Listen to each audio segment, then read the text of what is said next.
Olá pessoal, tudo bem? Meu nome é Neilans Pessoa, sou hipnólogo e hipnoterapeuta. Hoje nós vamos falar sobre traumas. O trauma por si é uma parte do nosso sistema límbico que aciona tudo que a gente passa. Um tropeço, uma queda, um tombo de bicicleta, um acidente, um grito, um xingo.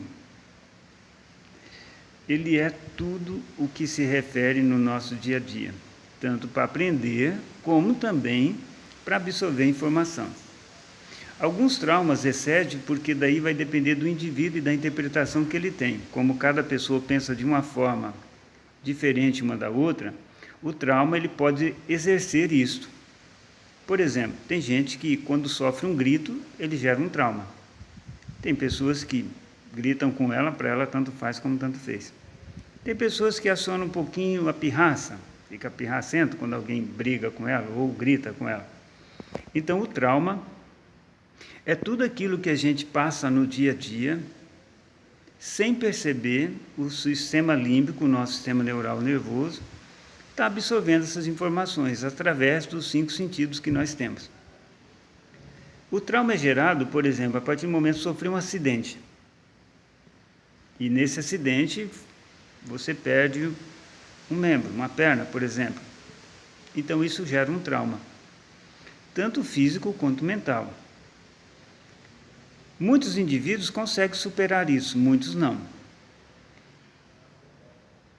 Todo trauma, ele é uma consequente do dia a dia. Então, a pessoa que nunca sofreu uma fratura, por exemplo, ele não tem trauma de uma parte física, mas se ele sofrer uma pressão psicológica, pode gerar um trauma. Por exemplo, uma pessoa que tem medo de apresentar-se em público. Ele vai estudando, passa aí o primário, passa o segundo e vai para uma faculdade. Na faculdade ele é obrigado a apresentar trabalhos perante uma sociedade ou perante a comunidade escolar. E ele não consegue, ele tem trauma, ele tem pânico, ele tem medo, ele tem fobia daquilo. Então, ou seja, ele vai acionar tudo isso e vai travar. E se ele aprender a superar isso, ele consegue seguir para frente. De que forma? Trabalhando nisso, exercendo outras vertentes, outras possibilidades de mostrar que ele é capaz. Assim como uma pessoa que perdeu a perna num acidente, pode pôr uma perna mecânica e superar esse obstáculo e partir para as atividades físicas, para o dia a dia, caminhar normal. Mas qualquer que seja o trauma, ele sempre está guardado aqui, sempre vai ficar seguro aqui dentro.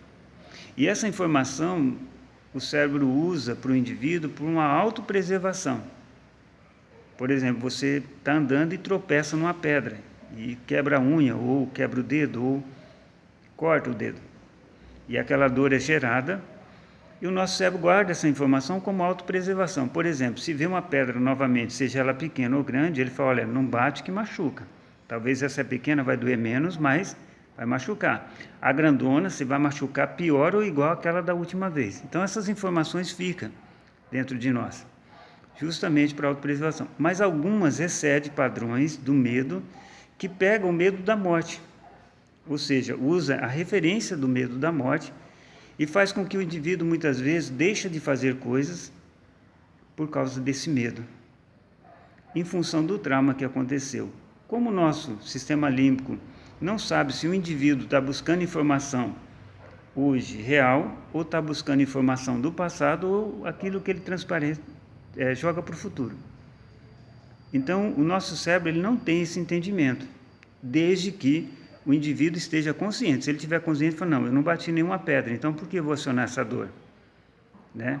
Mas, olha, eu não sofri nenhum acidente, por que eu vou acionar a dor da perda? Então, isso daí é o que faz a gente viver dia a dia e seguir em frente. Mas, se os traumas da vida da gente começou a ficar avassaladores na nossa vida real presente, o nosso cérebro vai estar absorvendo toda a informação e toda essa realidade dia a dia, seja ela por gestos, objetos, pessoas, por situações, por emoções, por memórias, por sentimentos. Então, olha para você ver quantas informações o nosso sistema límbico absorve dia a dia, a todo momento. ou seja, bilhões de informações por segundo, só usando os 5 sentidos. Tá? Todo trauma ele pode ser alterado hoje, por exemplo, a hipnose clínica, a PNL, coaches, a psicologia, a psicanálise, a psiquiatria, altera esses padrões do indivíduo, né? Alguns de forma química, outras de forma conversacional, outras de forma através da hipnose, ou seja, de relaxamento. E elas são muito funcionais, desde que o indivíduo entenda e compreenda o que ele quer para a vida dele, a mudança que ele quer. E, logicamente, que quanto mais informações ele tiver, mais subsídio ele tiver, melhor fica para que ajude ele nessa situação que ele está. Então, os traumas hoje, eles podem ser, como que eu vou dizer, ele não é apagado, tá? Ele não é incinerado, ele é posto numa ordem dizendo, tira o medão, põe o medinho. O medo, eu já disse para vocês, quem tem medo é porque ama a vida. Então, é importante a gente ter medo, como a ansiedade. É importante nós termos ela mais controlados. Quando a gente controla isso, a nossa vida, ela se torna melhor, mais alegre, mais feliz, mais com potencial de prazer. Como serotonina é ligado a isso, esse transmissor, esse hormônio, muitas vezes ele deixa de ser fabricado. E os traumas é uma dessas chaves que desliga ele. Por isso que a gente, muitas vezes, dependendo do trauma, a gente perde a razão, perde o motivo de viver, perde a serotonina. Mas outros hormônios, como dopamina, morfina, endorfina, estamina, que mais? Adrenalina, noradrenalina, tá? E outros hormônios que estão aí, que o nosso cérebro fabrica naturalmente mesmo, com o dia a dia. Então, esses hormônios, eles podem deixar de se fabricar justamente em função de alguns traumas que acontecem comigo, com você e com todos que existem na Terra aqui, tá? Então, tudo tem uma explicação. Traumas, tem como se livrar dele? Tem. E como que é que se livra? Quando o indivíduo enxerga a realidade do passado, do presente e o caminhar para o futuro. Seja bem-vindo sempre, seja bem-vindo à hipnose clínica. Um grande abraço.